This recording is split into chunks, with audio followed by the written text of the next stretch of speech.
नमस्कार दोस्तों। आज के कुछ साल पहले ऐसा होता था कि आप जिस राज्य में रहते थे वहीं का सिम लेते थे और अगर उसी सिम को लेकर किसी दूसरे राज्य में चले जाते थे तो फोन उठाने का भी पैसा लगता था और कॉल करने पर भी डबल चार्ज देना पड़ता था। ऐसे में लोगों को या तो अलग अलग राज्यों के लिए अलग अलग सिम रखना पड़ता था या फिर अलग से रोमिंग पैक रिचार्ज कराना पड़ता था, यानी एक ही देश में अलग अलग नियम चल रहे थे।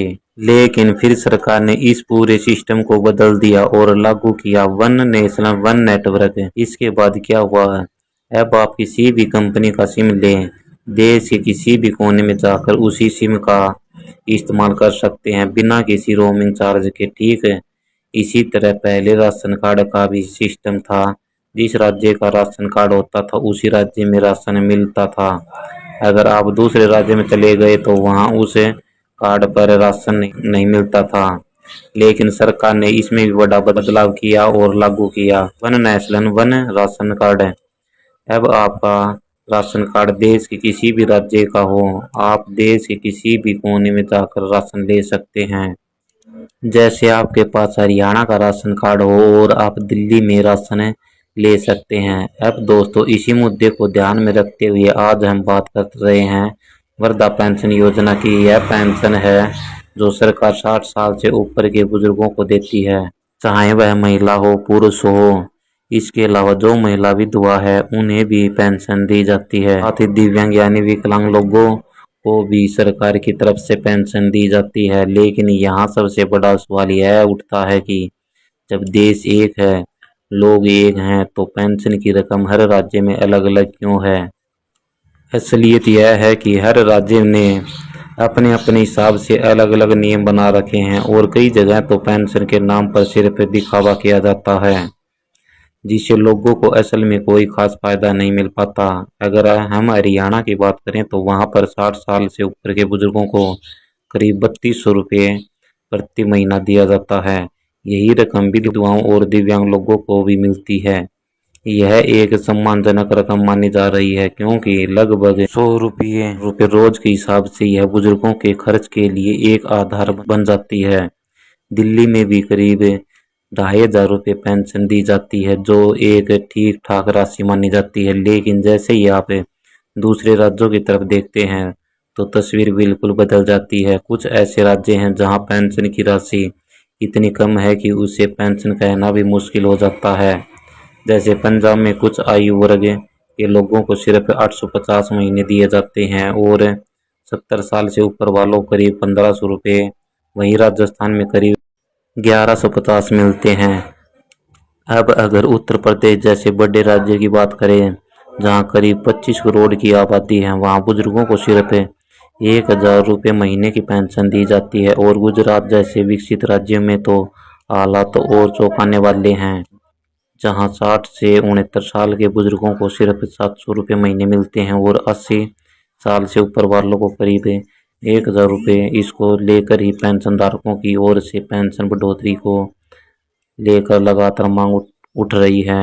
किसी भी देश में वन नेशनल वन पेंशन लागू की जाए, खासकर जब महंगाई इतनी ज़्यादा बढ़ चुकी हो, ताकि सभी राज्यों में समान रूप से पेंशन मिल सके। हालांकि यह पेंशन राज्य सरकार की ओर से दी जाती है, लेकिन केंद्र सरकार यानी मोदी सरकार की तरफ से भी कई पेंशन योजनाएं चलाई गई हैं, जिससे 3000 रुपये तक की पेंशन इस समय आप पा सकते हैं।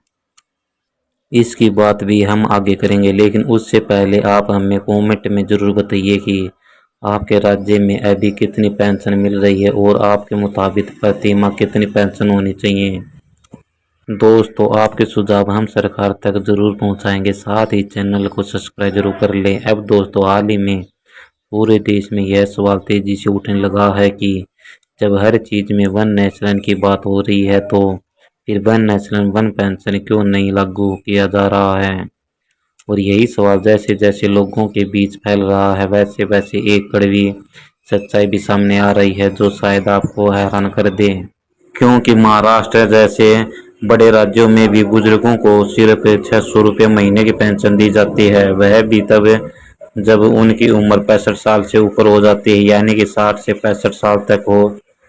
तो वहाँ पेंशन भी नहीं मिलती। बिहार और झारखंड की बात करें तो यहाँ भी पेंशन की राशि बहुत सीमित है, कहीं पर 400, कहीं पर 800। बिहार में हाल ही में चुनाव से पहले 1100 रुपये की घोषणा की थी और उसी के अनुसार पेंशन दी जाने लगी है।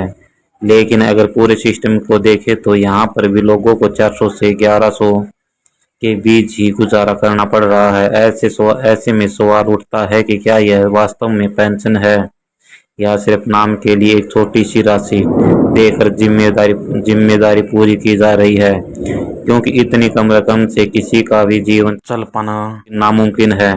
जब देश एक है, नागरिक एक है, तो फिर पेंशन व्यवस्था अलग अलग क्यों? जैसे वन नेशनल, वन नेटवर्क और one pension, one ration card लागू किया गया है, वैसे ही अब समय आ गया है कि वन नेशनल, वन पेंशन भी लागू किया जाए। कम से कम पूरे देश में एक न्यूनतम राशि तय होनी चाहिए। अगर हरियाणा जैसे राज्य 3200 महीने दे सकते हैं तो बाकी राज्यों में भी कम से कम इतनी ही पेंशन लागू होनी चाहिए। अब दोस्तों, अगर आप चाहते हैं कि आपको हर महीने 3000 तक की पेंशन मिले, तो खासकर जो लोग नौकरी कर रहे हैं, तो इसके लिए केंद्र सरकार ने एक खास योजना शुरू कर रखी है जिसका नाम है अटल पेंशन योजना। अटल पेंशन योजना के तहत आप अभी से थोड़ा थोड़ा निवेश करके अपने बुढ़ापे के लिए पेंशन सुनिश्चित कर सकते हैं।